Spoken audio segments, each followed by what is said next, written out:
Hello guys, welcome to my mini blog. आजको मेरो यात्रा चाहिँ रङ्गेलीसम्मको। यो चाहिँ हाम्रो आमतोला चोक हो। आमतोला चोकमा चाहिँ अहिले एपको रूप बनाएर निकै नै सुन्दर देखिएको छ।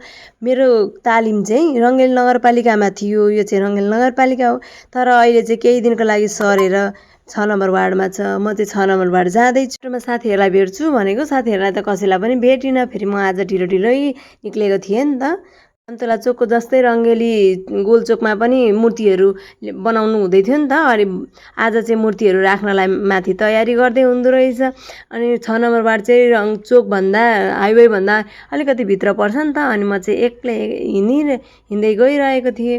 अनि आज चाहिँ फर्स्ट डे हो नि त, अनि ढिलै हुन्छ होला, सुरु हुन्छ होला भनेर ढिलै गएको थिएँ। भरे म जाँदा त तालिम त सुरु भइसकेको रहेछ। अनि सबैभन्दा लास्ट त मै रहेछु। हाम्रो तालिम चाहिँ 2-3 घन्टाको थियो नि त। 2-3 घन्टा तालिम लिइसकेपछि त्यही तालिम पनि सकियो। अनि साथीले जाम घर भनेको, होइन मेरो कस्मेटिकमा काम छ, जाम न कस्मेटिक भन्नुभयो। अनि म र साथी कस्मेटिक गयौँ, अनि हामी चाहिँ घर आयौँ। आजको मेरो मिनी ब्लग यहीँ सकिन्छ। Okay, by by.